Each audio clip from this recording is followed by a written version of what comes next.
My name is David Brier. Some call me the Brandfather, and you're listening to the Head Smack Podcast. You are listening to conversations with misfits, mavericks, and trailblazers. Hey, welcome to the Head Smack Podcast. My name is Paul Pavoni, and I'm excited to have another misfit with me. I have David Brier with me, and he is the guy CEOs call when they've burned so much cash on marketing, their spouses think they have a coke habit. He's like rehab for brands worldwide, except instead of getting them clean, he gets them profitable. Many think of him as the Betty Ford Clinic of branding, who's generated over $9 billion for his clients. How you doing, David? I'm doing very, very well, and if there's any folks who are listening who do have a coke habit, just listening to this may be the first step to recovery. So good to have you on, also known as the Brandfather. And so we're going to have a great discussion. I think you and I are both into branding, and so I think we're going to have a fun talk about it, as well as helping people kind of get themselves unstuck. We'll be talking about your books. You've got some books on the topic. You write about it all the time. You have a very active social media presence, and so I'm looking forward to this discussion. Me too. All right. So the way I like to start this off is a little bit about your origin story, kind of hearing where you came from and how you came to be. As you can see behind me, I've got superhero stuff. I love origin stories. And so, so share a little bit about your origin story, kind of where you started, and you can go as far back as you want. Absolutely. Well, I was born in Brooklyn at a very young age, and basically, so I'm a Brooklyn kid, and started my career in Manhattan. I was ever since I could really, hold a pencil. Really, I was always engaged in art of one form or another: painting, artwork, sketches, life drawing, right? And basically, that was the stuff. That was the stuff that really appealed to me because I always loved noticing things around me. Growing up in New York, going to the city, the cities, like different boroughs, Manhattan and Brooklyn, this, that, the other, and it was the stuff that made me stop in my tracks and go, "What was that?" And whether it was a piece of cardboard or maybe a bus was going down and it had this incredible poster, art that was done for some campaign, or there was an amazing deli that I walked by and the smell, that incredible smell, you know? Um, so that kind of stuff, or street performance. So I always enjoyed the stuff that rose above the ordinary, commonplace, everyday routine. It's like, wait a second, someone just did something that could have been ordinary, and all of a sudden that was it. Wait a second, that was noteworthy. That was something, and that connected with me. That was the kind of wavelength that I really resonated with. And so with that, I was gonna be an illustrator. For those that have followed me for some time, that was what I was gonna be, and I was gonna, go to magazines like Rolling Stone and this, that, the other, and illustrations and such like that. And, I ended up designing actually a cover of Rolling Stone, for Oh, one of wow. their special editions, summer editions, because when they have their special summer editions, it's usually a compilation. So you might have, um, uh, maybe an actor, a musician, author, etcetera. So you'd have this kind of smorgasbord of talent and disciplines. And so Yeah. I actually did end up actually designing a cover of Rolling Stone. Oh, wow. But that was basically it, and I got into the area of design, and I got into the area of typography, and this was all done pre-computer. So I was Yes. designing Yes. all this stuff by The olden hand. days. Yeah, yeah, yeah.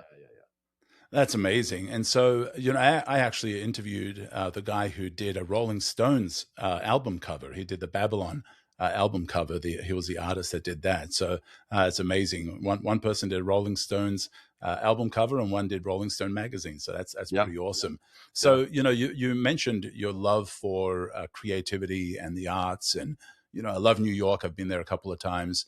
When did the transition happen? Because art and creativity and drawing pictures and all of that stuff is very different to branding and design and marketing. So when did When did that transition happen to you? How did that transition happen from one to the other?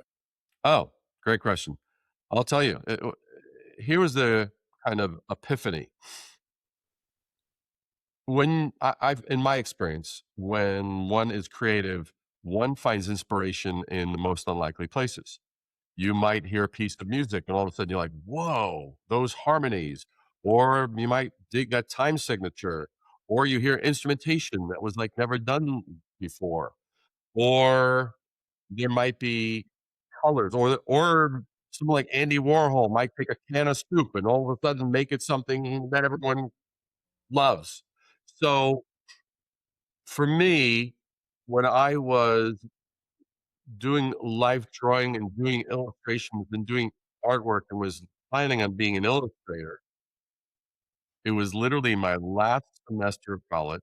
I saw a publication which is no longer in existence, but I actually have stored in my office because they were printed on newsprint. I have them in a not exposed to light because I don't want them yellowing out. I literally have them. It's a magazine called Upper and Lower Case, which referred to type and design. There just happened to be an issue on a drawing board in one of the art classes I went to, and I looked at this and I was like, it stopped me in my tracks. I'd never seen attention to detail like this. Yeah, Like, yeah. it was, you know, and I'll just give everyone so it's not an abstract, for those that may not be artistically inclined or whatever, we've all encountered something that was done in a particular way, almost like on autopilot. This is the way it's done, the usual.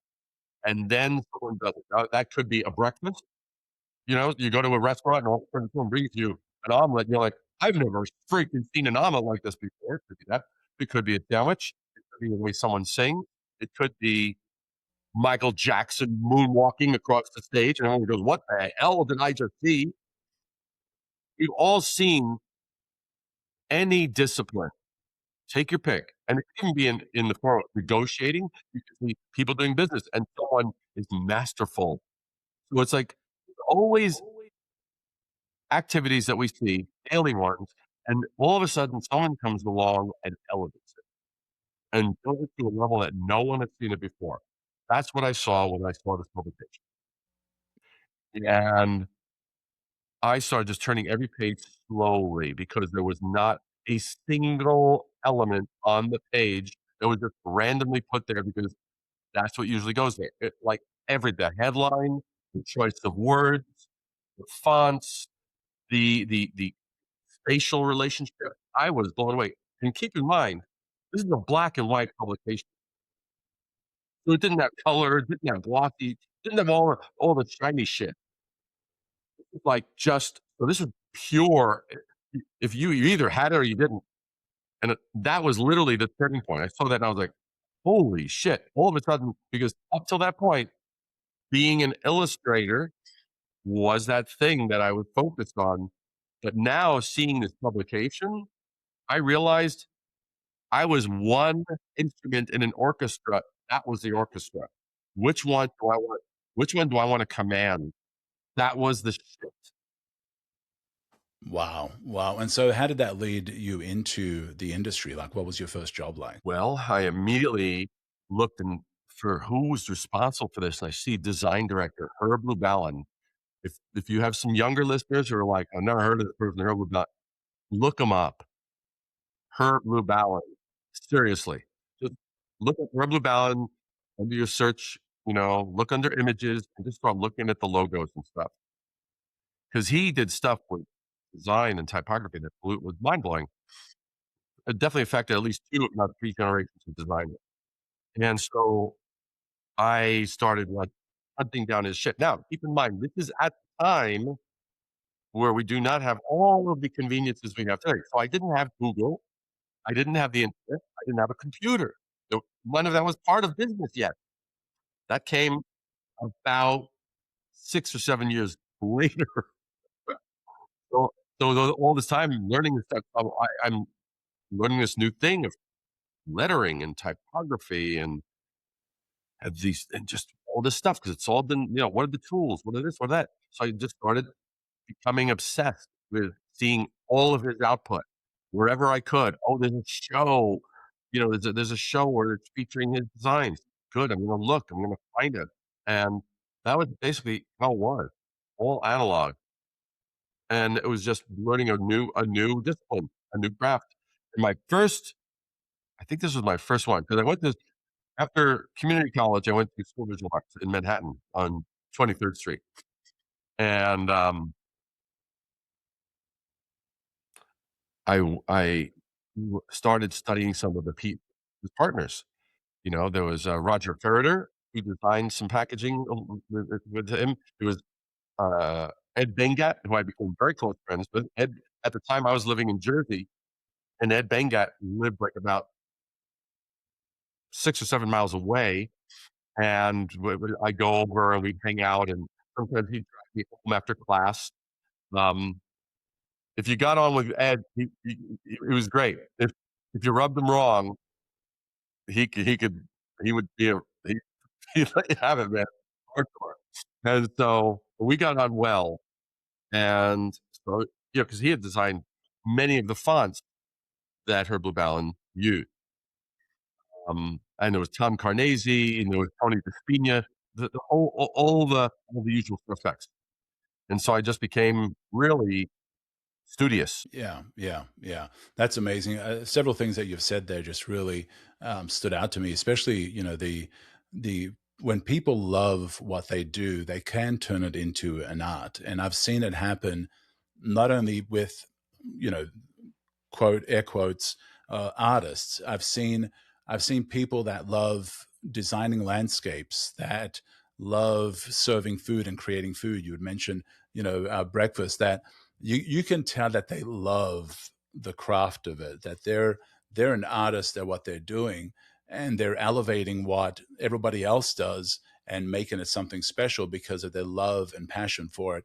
And so it's not really just set aside for the people that are creative. It's with big C. I think all of us, when we get a passion for something, can elevate it to another level if we love it enough. Oh, yeah. Well, and here was the crazy part. So he had me over to his house a few times, and it was kinda like he kinda turned it into a gingerbread house. But what he ended up doing, he approached the house the way he approached designing fonts.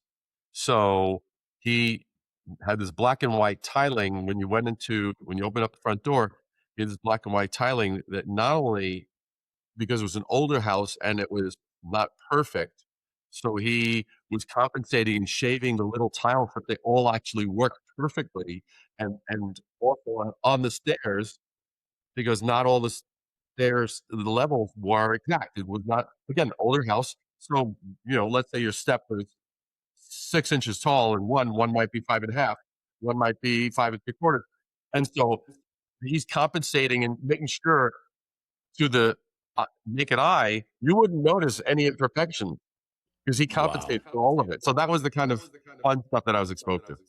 Right. Very, very particular with it. Now, of course, doing design and being creative and, doing magazines and all of that stuff is one thing. But now you talk a lot about branding. When did that conversation start with you? Because, I've been in this a long time, probably not as long as you have, but pretty close. And so, the talking about branding, it doesn't seem like that has had been a discussion in the olden days. It seems like it's more of a discussion now. When did that first get on your radar to begin talking about that? Probably around 85, 86, 87, in there, and I someone had introduced me to the book, Positioning: The Battle for Your Mind, and so that was a powerful book. That introduced me to a concept that was bigger because let me back up a few years. I did not like the advertising culture in New York. It was like I was looking, was there a place for me to land? An agency that I could really get into? Didn't dig it, and it was frantic, and it was an assembly line, and it was just nothing. It wasn't the kind of stuff that we all discovered and appreciated later, like that TBWA might be putting out, or Whedon and Kennedy, stuff like that. So I didn't dig that, and I didn't dig the design industry, the design agencies, because they tended to be more Upper East Side, very, very, very, very, it's like they're dressed cool, a little more proper, And I was like, okay, well, I'm certainly not going to fit into a more proper environment. That's just ain't the way I flow. And so I was really out of necessity. I was kind of like just following this entrepreneurial journey, ran to that book, and then I was like, oh, there's more to this. Now, at the same time, again, going back to Herb it wasn't just cosmetic. It was choice of words. He was really such a wordsmith. So it really showed me that beautiful. It's kind of like there's some bands that have great music, some that have great words, and the great ones have great everything. And he was bringing all of those disciplines together. They're he made them so good, they were inseparable, right? That was so I was starting to see this bigger picture, and I don't remember when I think this might have been the turning point. The guys that wrote Positioning, Ella Reese and Trout, those 2 guys, they wrote the 22 Immutable Laws of marketing to leverage, or no, the 22 Immutable Laws of Positioning, I believe it was. It was either marketing or positioning. And then as branding became a little more prominent, now they did a sequel, which was the 22 Immutable Laws of Branding, right? Which I thought was okay. They were to me, they were milking that cow a little dry. And so that was kind of like the point at which I started to see, ooh, there's a number of pieces here, because I wasn't looking at branding, even though I was very design centric and very design sensitive. I wasn't only looking at it through a designer's lens. I was looking at it more as the conductor of the symphony, not one of the musicians. Right, right. Well, and their books, I think, impacted a lot of people and really changed the way they thought about building a brand and working on a brand. But we never really, I don't remember using the word branding. I remember we'd talk about positioning and things like that, Yeah, and being different and all of that. But we never that the term branding seems almost like it's become a new thing that everybody says, but it's kind of talking about old stuff that we've been talking about for decades, but it's kind of a same dog, different haircut, right?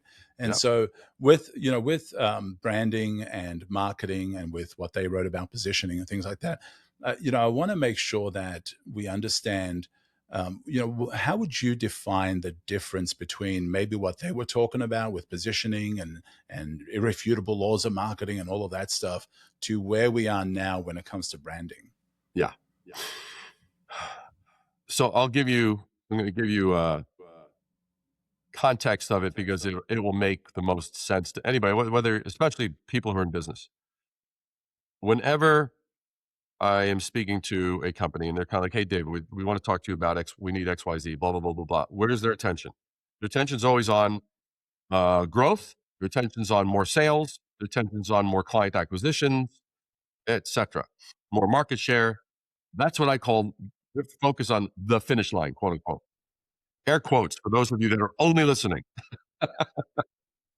And so, the thing that happens is there are 2 things that have preceded every sale that has ever occurred in history.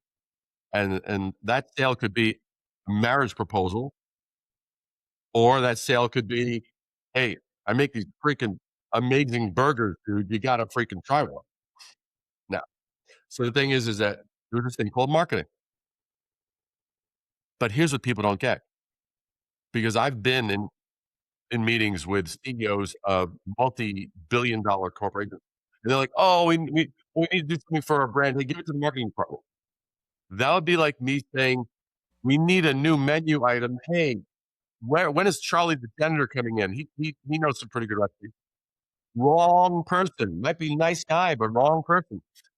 So marketing is execution. getting the word out, getting the promotions out, getting all that kind of stuff. But it's not its job to differentiate, which comes before. So, so there's a sequence. Branding is the first thing that is done because why should anyone give a shit? Why does this matter? How is this different? How is this not the same as? And if this is truly revolutionary, how come we haven't freaking created a new category, reframed it entirely? That's a very, very, very different set of questions. And that's above and beyond what positioning does. Because you can say, hey, yeah, we're like this, but better or faster or simpler or whatever. You kind of do like a pivot or a little bit of a reframe. It's not an entire redefinition, which sometimes is necessary. So it's that sequence. That's really kind of how it evolved for me because I've always been very inquisitive and I've never been a fan, even from my teenage years.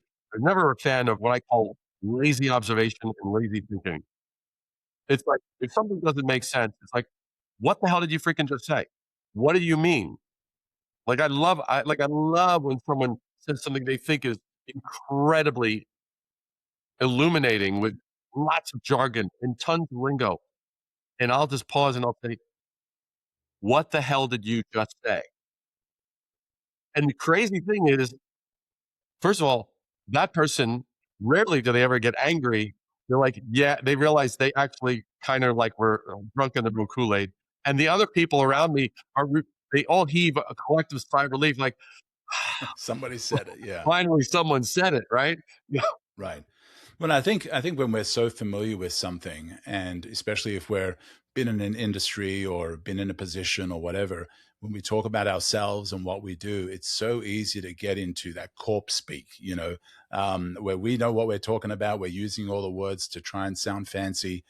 We're trying to use the words that insiders know very well, but we don't realize that we're talking about something that is not clear to those that are listening.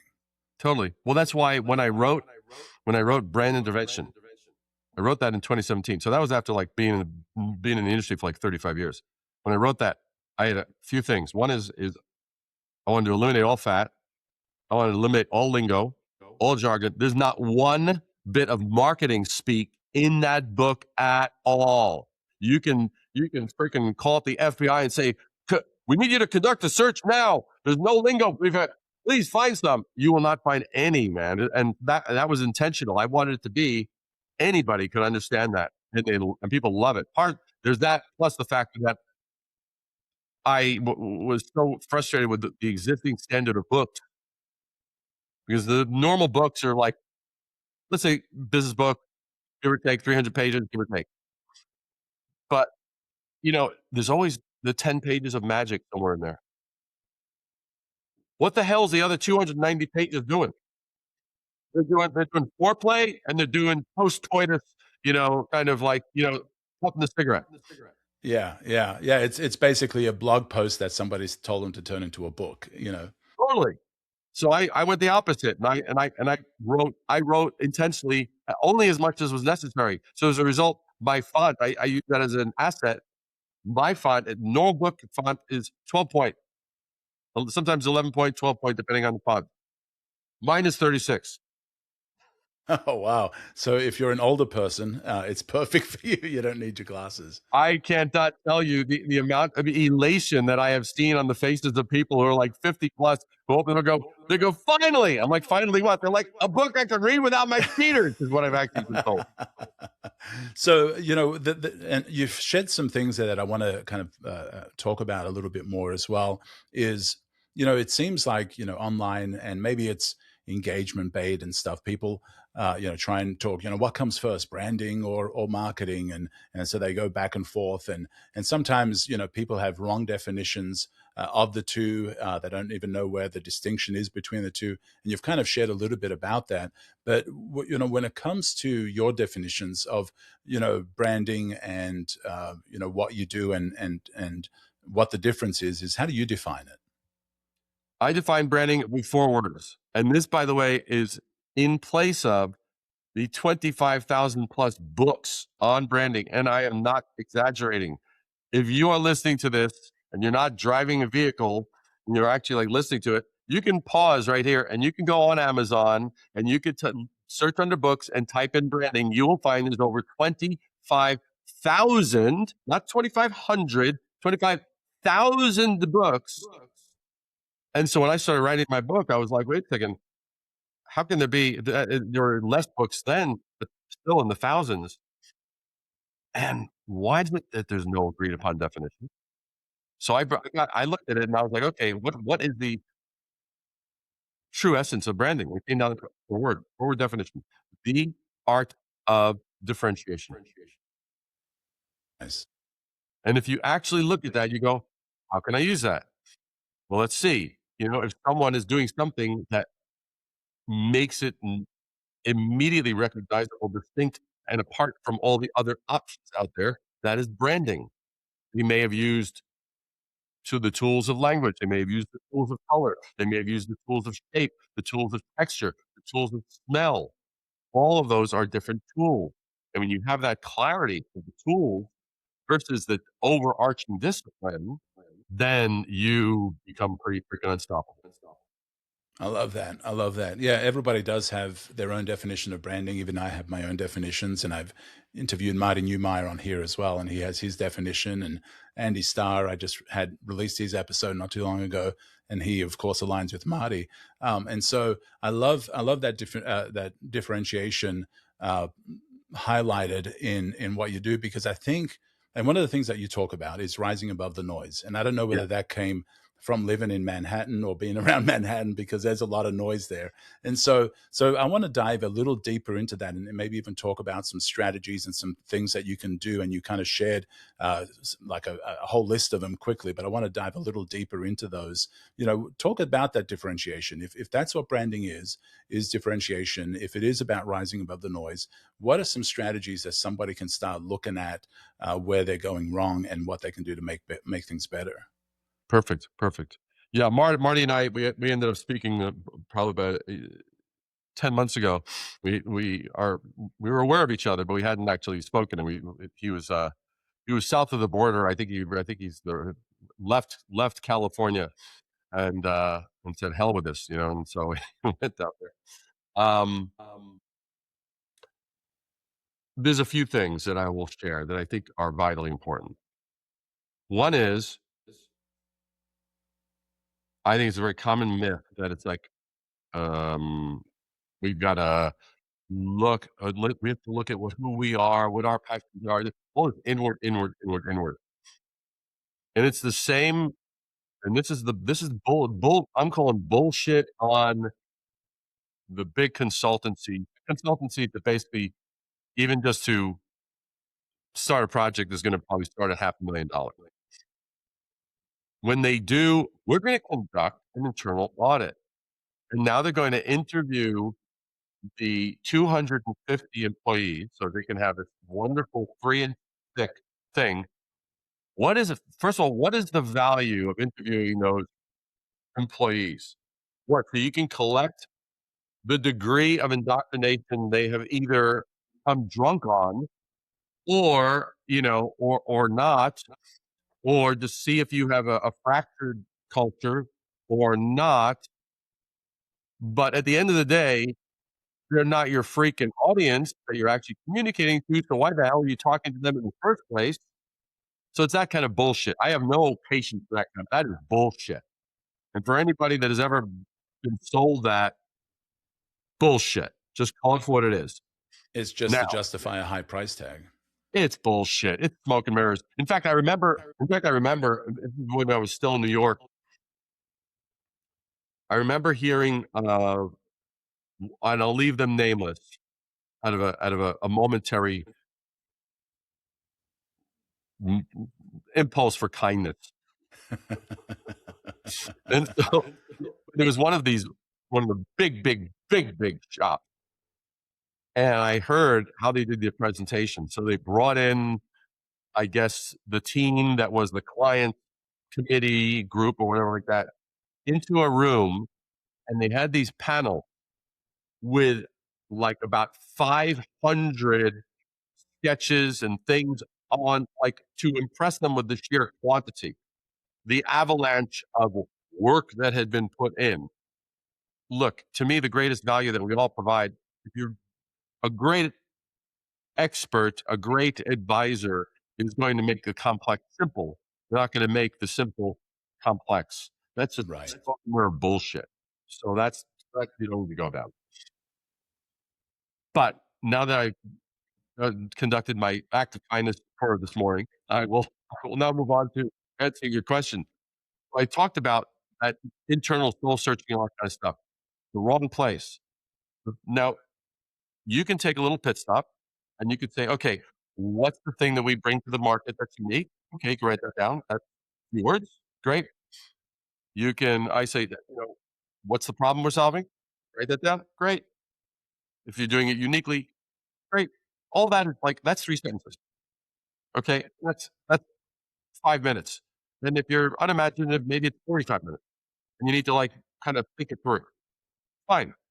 The next thing to do, you now need to take an assessment of the noise out there because there's no single solution for any particular thing.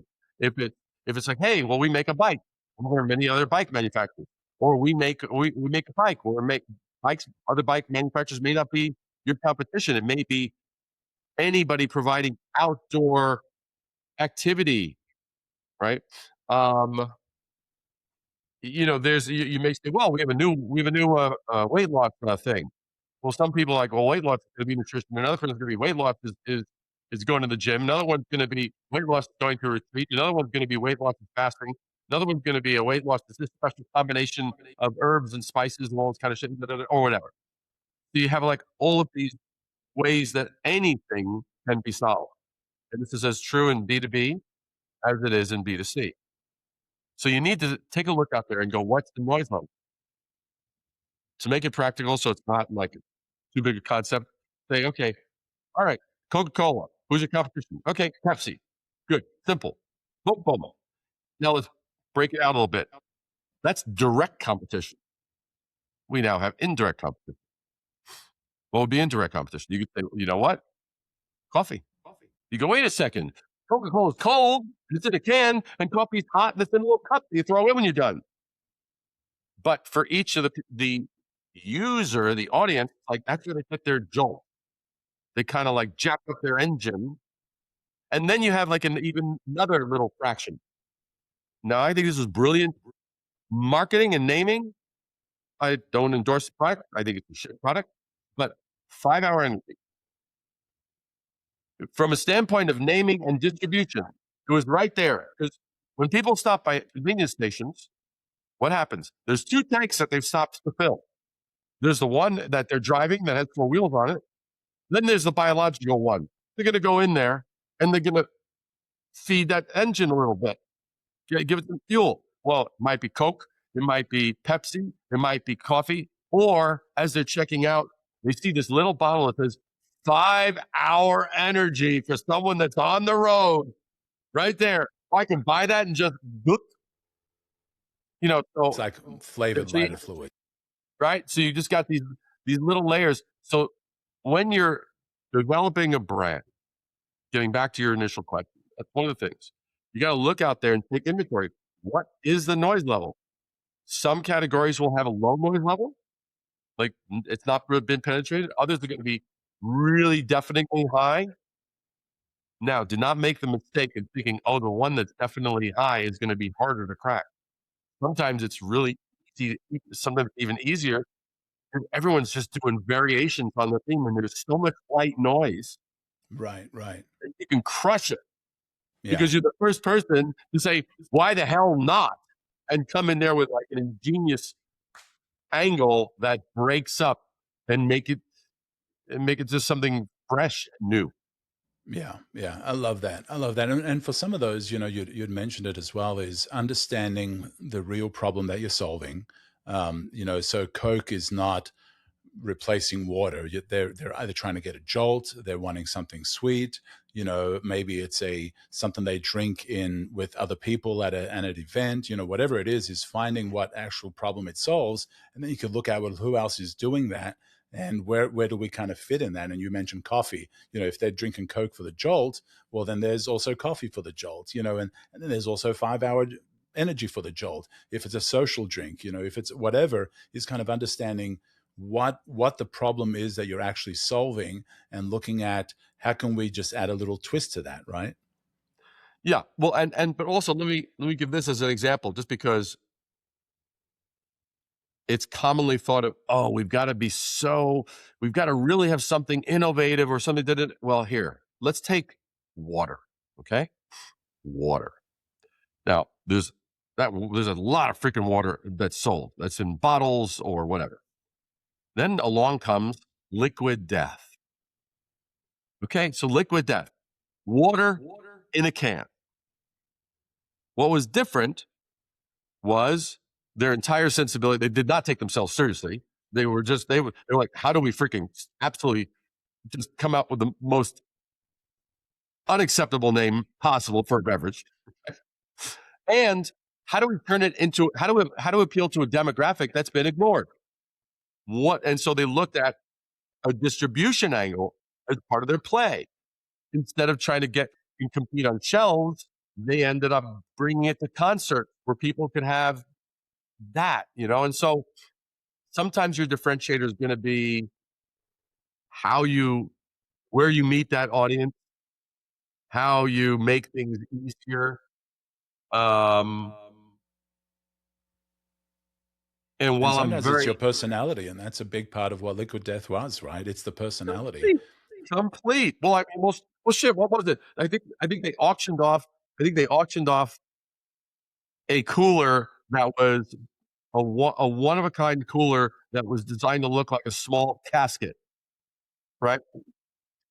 And I think it went on eBay, and I think they it was auctioned off. I think it finally sold for like $62,000 or $68,000. It was like, but the buzz Wow. that it got, because Yeah.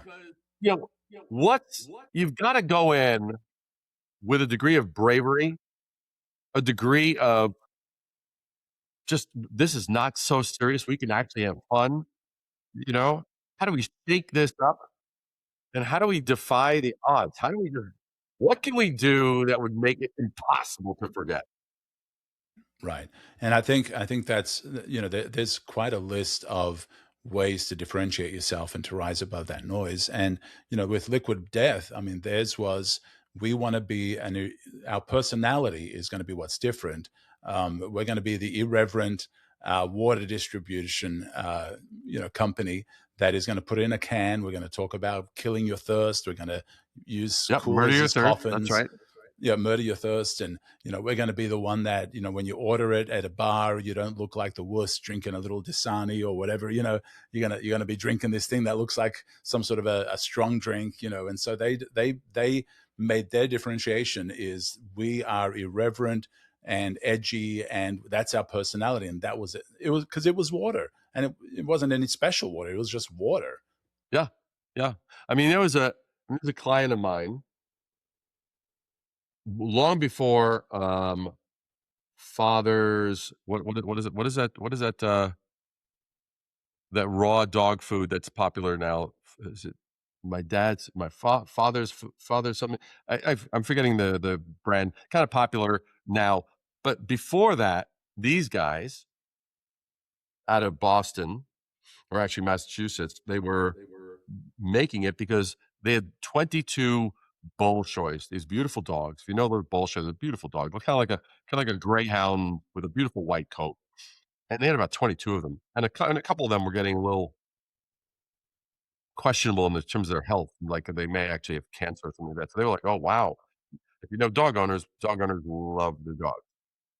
Okay, so the thing is that they need some help because we just kind of hit this plateau and stuff. We're not breaking ground, and they showed me their brand, told me their story, and they make their stuff all by hand. And people pick it up and go to their beautiful, one of a kind. They have like 22 kennels, gorgeous, made out of gorgeous wood, unbelievable, right? So they end up having this place called High Meadow Farms. The logo was a disaster. It was just like you'd look at it, you couldn't even tell what the hell it was. Just not well designed, not well structured. Also, high mammal farms. There's nothing sounds fine, but it sure isn't memorable, right? And at that time, shoppers were not hip to know that, well, is puppy chow good for you or not? Is Purina good for your dog or not?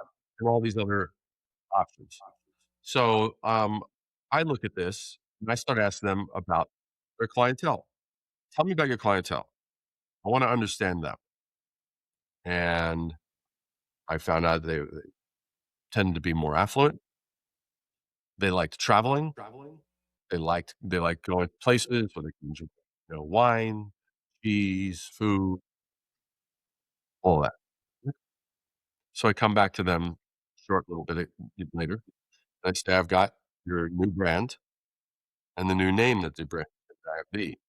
Like, "Oh, what is it?" Say, "Napa Fresh, food for dogs." You hear Napa Fresh, it's like 2 words, no lack of clarity. It's like instantaneous. And then instead of the usual visuals that would accompany the usual dog leaping midair, nice photographic treatment, I instead create these beautiful, like, landscape kind of thing with big brush strokes. It's like something you'd see on someone's wall. Very, very artful, very, very different vibe, totally different, and absolutely just crush it. And now what happens is they do more business in 1 month than it used to take 'em 4 months to do. Wow, wow. That's amazing. That's Yeah. amazing, and, with brands like that and with Liquid Death, everybody's constantly trying to find a way to differentiate. Who else do you feel is on the Liquid Death level these days? Do you see anybody else in the space? Because I'm hard pressed to think of somebody that has made the radical category changing impact that Liquid Death has. And so, what are people missing? What are they?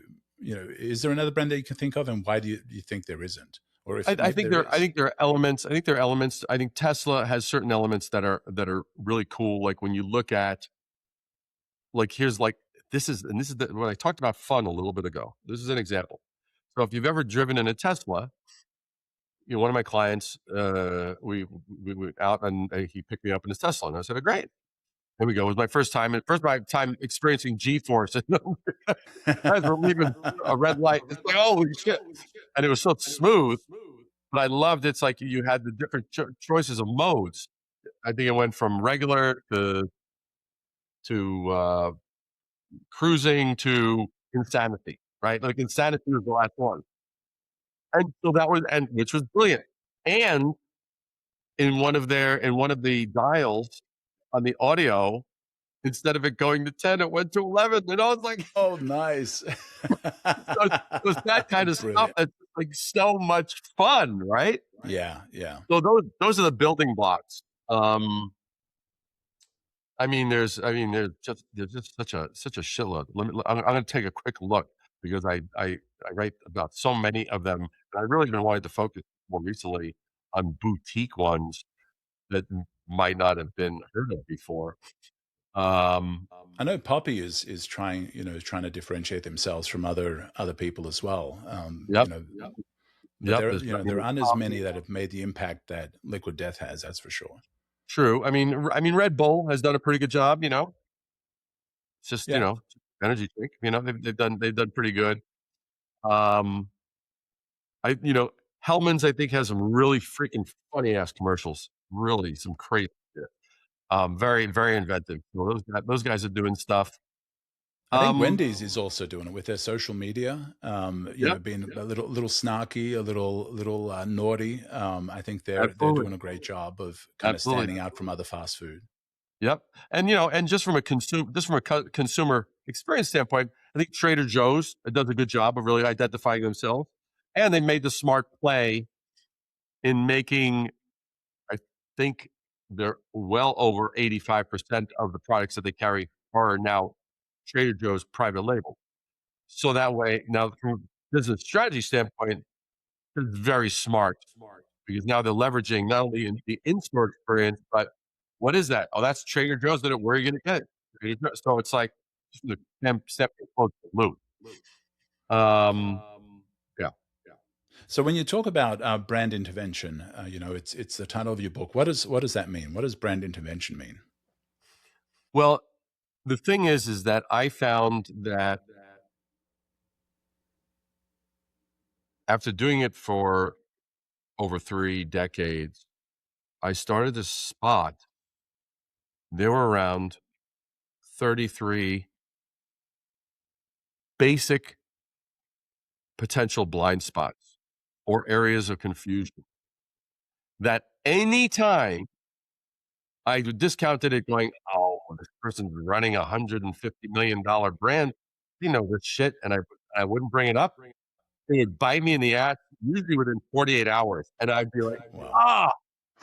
And it would just be that kind of thing. So what I did was I was like, "Okay, I'm gonna write the book based on those 33 blind spots or confusions so as to eliminate," and people went nuts because it's simple.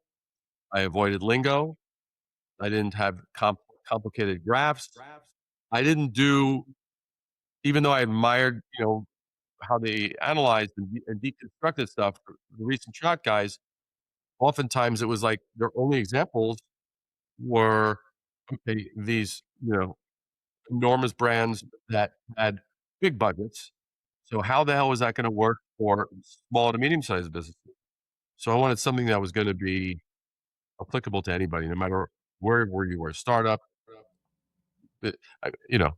or you had plateaued and you were relevant 30 years ago, and now everyone's like, they only know you from then and not from now. Right, right. So when there are 33 things. I know they're not ordered in priority, but out of the 33 things, are there ones that you find are probably the most? There it is for those that are watching the video. There's the cover, a bright yellow book. Be This sure to grab I it on did not Amazon. exaggerate. That is the You that is weren't the kidding size of about the book. that. Wow, it makes you almost look like you're a hobbit holding a regular sized book. I know, I know, I know. No, it was a total blast because, I mean, there's the chapter openers, there's the whole thing. So it worked great, and it's visual. I show you how this stuff is done in the back of it. But what are some of the points? Ones that you find over and over that are the most common ones that people need brand intervention on? Well, one is really making sure they really understand and don't keep collapsing marketing with branding. That's key. I'm gonna look through. And by the way, this is how I start out the book. This is in the beginning of the book. This is the first thing you see. This is how to create a crappy brand in 3 easy steps. Okay, and so I show you, I show you that diagram in the beginning, so we know where we're at. I talk about the factor of, the brand, and it's interesting at this point. Some of these have become more mainstream. Something like that, a brand is a tool of transformation. It's not just cosmetic. Um, Let me see here. I'm looking here. Like for those that are fans of and know me or follow me for some time, they know that I love coffee. This is one of the chapters, right? Which is what to do before you brand. And here's that's the entire chapter by the way, right there. The entire chapter right Oh there. wow. The only thing worse than weak coffee is weak branding. No brand can afford to be timid or tentative. Why? Because neither a weak brand nor weak coffee will wake us up, and that's the job of branding. Neither coffee nor branding work when diluted. Make sure your brand is bold, standing for something that's worth waking up for. May your enemies be weak and your coffee strong. I like that. I like that. And so I do encourage you to grab that book, and there will be links in the show notes. Brand intervention, and the And other book that you have Daymond out. John Oh, wrote the foreword as well. That was fun. oh, nice, Daymond John, forward Yes, by Daymond John. And so yes. you also have another book, and it's a little more recent, called Rich Brand, Poor Brand. Yes, Tell me hard a to little bit believe about you're that. David in a world of Goliaths. So tell me a little bit about that. What does that mean? Rich brand, poor brand. I know it's playing off of another title, but how is it relevant to what you're Yeah, doing? well, I need to write to Kiyosaki because the fact that he actually, ripped off my title to my book, you know, unbelievable. So here was the interesting thing. I mean, we've all seen this. So you could give you could give a killer brand solution to one company, and they would like turn that into millions of in revenue and millions in fans. You give it to the same tool, the same assets to another company, and it would barely get a tick. Like, what's the difference? That really became kind of like the genesis of the book. Because what is the difference? Because I've seen unhealthy, fractured cultures in companies that undermine no matter what good you give them. You bring an A player in there, that A player in like weeks is going to become a B or C. Why is that? That's an organization. That's a culture that is not built to fortify. And part of it is because I was starting to get exposed to different people. I definitely appreciate a lot of what Gary Vaynerchuk talked about. I ended up meeting Claude Silver, who I adore. She's incredible. We get along really, really, really well. And one of the things that I found was they had the philosophy that when they did let someone go, it wasn't like, "Get the hell out of here, you asshole, son of a bitch, don't ever come back," right? It was more like, "We're gonna help you find a gig, land a gig." And I was like, "Wow, that's a that really is a different approach. Have to do that." Um, so I started to look at the role of people in building a sustainable brand. The Nice. and people not only individually, but people collectively. It's kind of like we've all worked either in for organizations. There were organizations like you could have two organizations and both are like really hustling hard, all in. Except the difference is that one of those organizations, everyone's working for themselves, doing their own thing, making their own move. They don't really give a shit whether the people around them are also accelerating and elevating and progressing. And then you go to the other one and the same amount of hustle, except the difference is that they're making sure it's like, I'm pulling you up, I'm pulling you up. Now, if someone isn't a good fit and they really don't want to put in the work, that's a diff I'm not talking about that circumstance.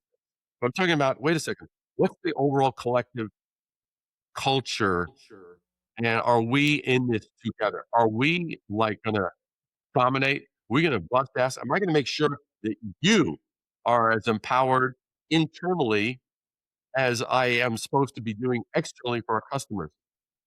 And you build that kind of ecosystem of just elevation, elevation, elevation, you're freaking unstoppable. Yeah. Wow, I love that. I love I mean, you're talking my language because I love the discussion of branding and I love the discussion of culture. And a lot of people don't think about culture that being a part of branding, but it's almost, it's an internal branding. And so, like you had mentioned that you can give the same solution to two different companies, but they don't have the framework, the foundation, the inner workings to take that strategy and take that solution to market in the right way and then sustain it because their culture is broken. What's going on inside is not good enough to support what their initiatives are, right? Yeah, because otherwise it just becomes sugarcoating. I mean, there was a movie, I think it was, that it was like there was this girl who was a waitress who was amazing to the customers, and she could upsell whoever's in front of them and with compliments, with this, with the look, the this, the that, or whatever, and she could upsell and and she was great at it, and she'd get thanked and appreciative and tips, but as soon as she was done facing that person and she turned away, the smile went away, the glow went away, and it was just for show. Wow. And that was and it was like, oh, you just cringe when you see that. That's the thing. It's like, wait a second. What if there's an actual joy? What if there's a joy? What if I actually truly love helping you? Because if my help does not, I if I mean, here and this gets into a philosophical angle, but where I live a lot, is if you ever wanna kill somebody, like, just their drive, their spunk, and take the life out of them, convince them that their help is not needed, and convince them that their help is not wanted.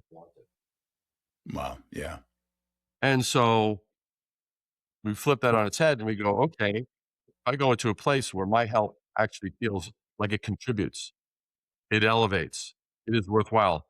Not falsely, legitimately, and 'cause that's the kind of relationship I have with my clients. I mean, if my client does something great, I can say, "That's freaking great." And if they start to do something that's a shortcut, I'm gonna say, "Cut that shit out. That's bullshit." Yeah. Yeah. And they love me. I'm not doing it, and I'm not now holding a grudge. I'm like, "Oh, I'm calling 'em on that bullshit so it doesn't have a chance to grow roots." Right. That's unacceptable. That's eat away, man. Yeah. Well, and the thing you had mentioned there about, if they have a purpose that their existence matters, I think, putting that as part of your culture, that people feel like they matter, I think is pretty critical. Because, for me, I love the discussion of culture because the way I talk about culture is cultivated. The culture that you have is because of either nurture or neglect. And if you're not strategic about it, it's going to hurt your brand and what you're doing with all your branding efforts. And a recent thing that had happened that's talked about online right now is some people that worked at Chick-fil-A created what Chick-fil-A felt was a very inappropriate video, and the entire staff of that Chick-fil-A got fired because Chick-fil-A wanted to protect their culture and what they stood for. And I think if we as a business, as a brand, aren't, if we have people and we're not protective of our culture, we're going to get the culture that's a result of neglect, which is weeds, which is sometimes destructive, which is not what's going to actually be a part of what we want to do as a business. And so I think culture and protecting it and making sure you have a healthy culture is what then helps with being a rich brand, poor brand, and executing on your brand and doing the things that you want to do. You suddenly have them more effective because it's consistent from internally to externally. Everything's consistent, and people feel that it's a true brand. Oh, totally, totally, and it's, eh, it's, I mean, I have a one of my favorite client, longtime client. We've been working together for 35 years, and, he's built and grown and sold numerous companies, done very, very, very well. We just get on really, really well, and when you can empower one another,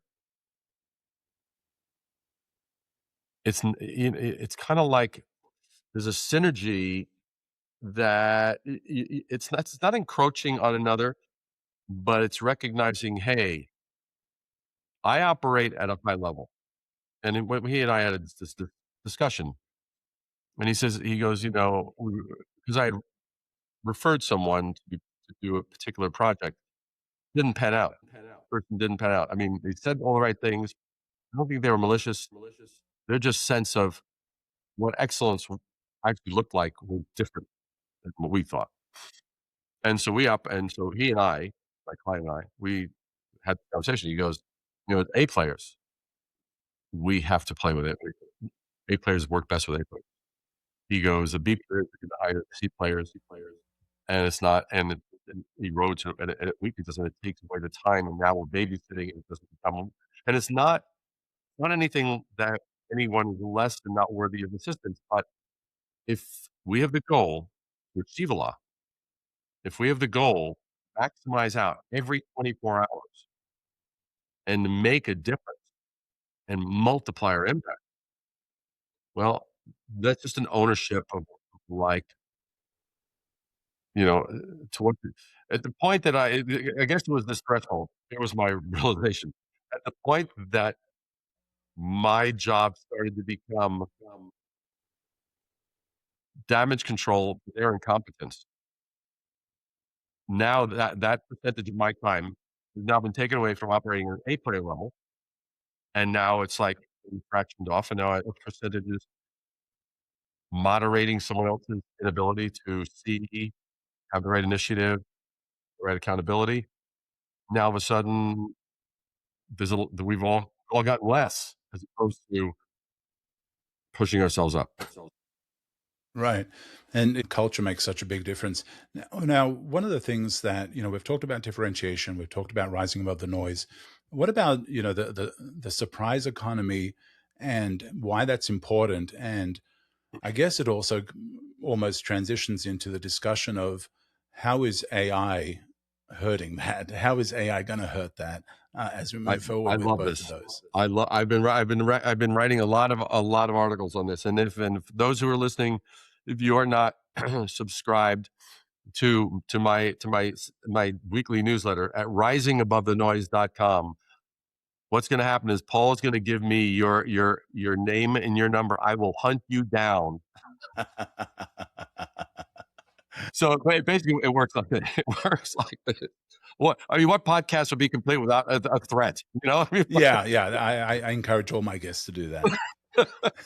and so to your point of the surprise economy, and I first wrote about that, and I almost take it for granted sometimes. Then every now and again, it's like, no, no, no, and I forget. But that was I talked about the unknowns, and I'm actually writing about that this Saturday. There's two layers to everything. There's the known, which is the predictable, it's the expected, and there's the unknown. It's not predictable in a good way. It's a surprise. It's a delight. It's like, ooh, I didn't see that coming. And I use this as a very clear cut example. Let's say you have this really cool boutique shop of whatever. You fill in the blank. It could be sneakers, it could be luxury sports cars. I don't give a shit. You can pick it, whatever it is, right? And on the window it says opens at 9, closes at 5. Now it's gonna open up at 9. Yay, beer. And at 4:59, click, 5 o'clock, close the door. That's the expected. Is any customer or client going to celebrate that incredible, predictable thing? You said you were going to do it, and you did it. It's not necessarily the thing. There's a big difference between what gets customers to, like stay with you, you know, and or not leave because they're predictable. Right? Then they're going to not leave. You haven't let them down. But what's going to get them to keep coming back? What's going to get them to keep coming back is the surprise side.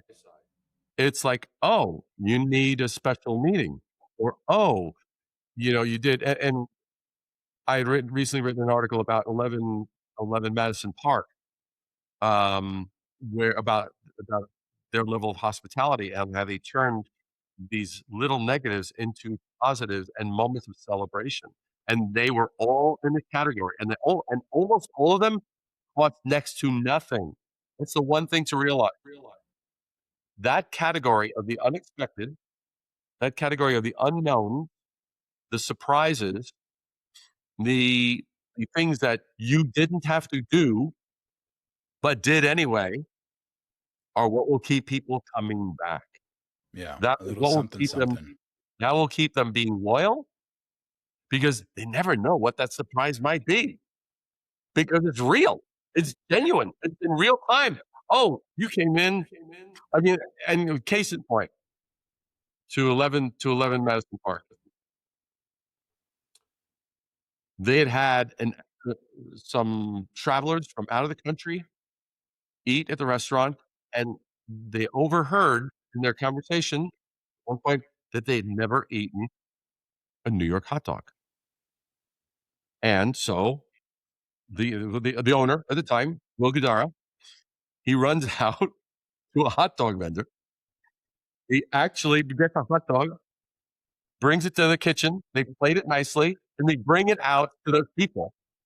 You're telling me you don't have a lifetime customer at that point? Are you kidding? Now, what did it cost? Let's see, 4 minutes plus $2 for a meal that probably is anywhere between 400 and $1,000. Wow. That's the thing. So the knowns, the knowns need to be locked in. The expected, yeah. The expected, the knowns, the predictable. I mean, another example, Whole Foods. They're brilliant at it. You go to Whole Foods, they got all the crap on the aisle, all the stuff, the usual, the expected. And then it's when you turn the corner and they got those freaking things under those plastic domes, and you have to try it. Those bastards, right? And it's like, there it is. When you try, and you're like, damn, that's good. Okay, I'll take a bag of this, I'll take a bottle, jar of that, and fine, But that's a little element of surprise, delight, and maybe it might be music. Maybe, and I first got the notion of how powerful this was when cell phones started to become, especially the smartphones, where you start seeing exactly who's calling. And I had this one little mischievous little prank moment with someone. I thought someone was calling. Let's say it was Penelope.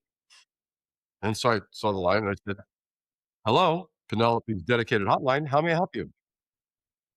And she laughed her ass off for about 2 minutes. Let's see, what did it take me? That was about maybe 6.5 seconds. It made her day.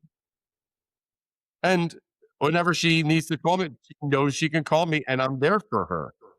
Yeah. It's that kind of thing. They could be the smallest, but those will be the things that will delight, surprise, and they're like glue, man. That's what gets them coming back. They're predictable. We'll keep them from going away. But get them coming back. That's the surprise. And that I cover that in the book. And that is one of the most powerful things as a tool. Which book is that one in? That's in Brand Intervention.